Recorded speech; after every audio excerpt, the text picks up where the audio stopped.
শহীদ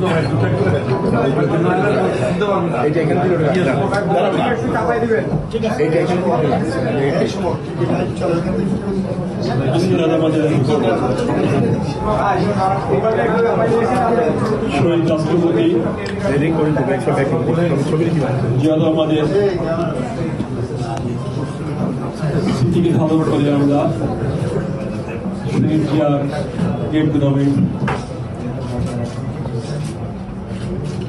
খুলনাতে অনুষ্ঠিত হতে যাচ্ছে আগামীকাল। সেই উপলক্ষে আজকে এই সাংবাদিক সম্মেলন। প্রথমে আমি ধন্যবাদ জানাতে চাই ফ্যাসিবাদ বিরোধী আন্দোলনে বিগত 15 বছরের আন্দোলন সংগ্রামে যাদেরকে আমি সবসময় কাছে পেয়েছি, যাদের সহযোগিতায় বিশেষ করে খুলনা শহরে আমরা খুনি হাসিনার পেটোয়া বাহিনী, লুকরা বাহিনী কিংবা খুলনা শহর থেকে প্রেসিডেন্টকে আমরা উৎখাত করতে পেরেছি। আমাদের রাজপথে সেই সকল সাহসী সাংবাদিক ভাইদেরকে কৃতজ্ঞতা ধন্যবাদ জানাচ্ছি। সকল সাংবাদিক ভাইরা আসসালামু আলাইকুম। ধন্যবাদ জানাতে চাই জিয়া সিটি ক্রিকেট টুর্নামেন্টের বাস্তবায়ন কমিটির নেতৃবৃন্দকে,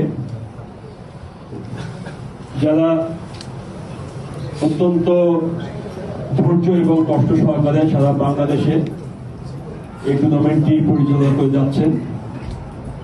ইতিমধ্যে কয়েকটি ডিভিশনে অত্যন্ত সুন্দরভাবে তারা তাদের টুর্নামেন্ট সম্পন্ন করে আজ খুলনা এসেছেন আগামীকালকে খেলার জন্য। যাদের অক্লান্ত পরিশ্রমে জিয়া ক্রিকেট টুর্নামেন্ট সুন্দরভাবে সম্পন্ন হচ্ছে। আমাদের সকলের প্রান্তীয়, যিনি একসময় ক্রিকেট কমিটিতে পরিচালক হিসেবে ছিলেন, আমাদের অত্যন্ত পরিচিত মুখ রফিকুল ইসলাম বাবু ভাই, যিনি এই কমিটির আহ্বায়ক হিসেবে আছেন।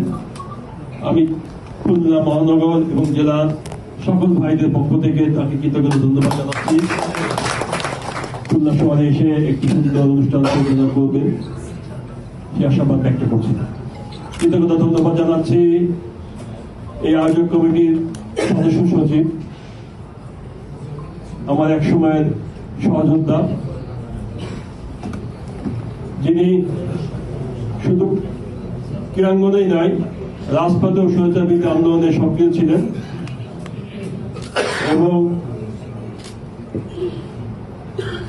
যারা প্রাক্তন খেলোয়াড়, সেই প্রাক্তন খেলোয়াড়দের সুখ দুঃখ নিয়ে যিনি কাজ করে গেছেন অতীতে। এখনো তিনি আছেন কিনা আমি জানি না, আছেন না, সাবেক এবং বর্তমান সবাইকে নিয়ে যিনি একটি সমিতি পরিচালনা করেন। আমাদের ক্রীড়া সংগঠক, এই টুর্নামেন্ট কমিটির সদস্য সচিব দেবব্রত পাল, আমরা তাকে আমাদের ছোট ভাই দেবু হিসাবে যাকে আমরা অভিহিত করি, তাকে ধন্যবাদ কৃতজ্ঞতা জানাচ্ছি খুলনাবাসীর পক্ষ থেকে।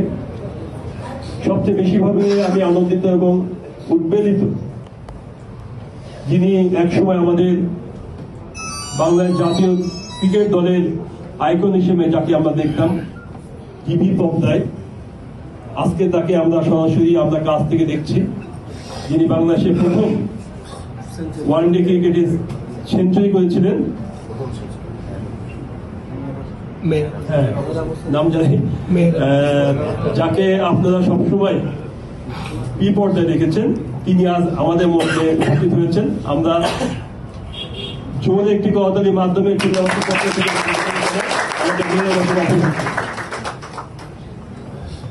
ধন্যবাদ জানাতে চাই আমাদের এই খুলনা যে সাব কমিটি আছে, সাব কমিটির সমস্ত নেতৃবৃন্দকে, যাদের অত্যন্ত পরিশ্রমে আগামীকাল আমরা আশা রাখি সুন্দর একটি আমরা ক্রিকেট খেলা উপহার দিতে পারবো খুলনাবাসীকে।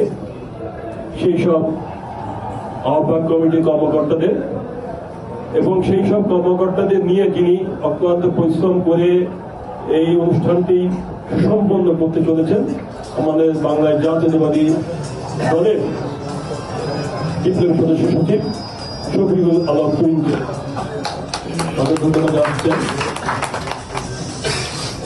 আপনারা জানেন বিগত 15 বছরে এই ফ্যাসিস্ট হাসিনার আমলে খুলনা শহরের রাজপথ, খুলনা শহরের অলিগলি কিভাবে কি অবস্থায় ছিল এটা আপনারা সাংবাদিক ভাইরা খুব ভালোভাবে জানেন। যেখানে পড়ালেখার বদলে মাদক, যেখানে খেলাধুলার বদলে মাদক, যেখানে সাংস্কৃতিক বিভিন্ন কর্মকাণ্ডের বদলে মাদক, সে মাদকের ভয়াবহতায় খুলনা শহর যে বিপর্যস্ত অবস্থায় ছিল, সেই 15 বছরের জঞ্জালকে আমরা সরিয়ে আগামী দিনে সুন্দর বাংলাদেশ গড়ার যে স্বপ্ন, যে প্রত্যয় দেশনায়ক তারেক রহমান দেখেছেন, তারই ধারাবাহিকতায় সারা বাংলাদেশে যে খেলার আয়োজন করা হয়েছে তারই একটি পর্যায়ে আমরা খুলনাতে উপস্থিত হয়েছি আগামীকালের অনুষ্ঠান নিয়ে। আশা করি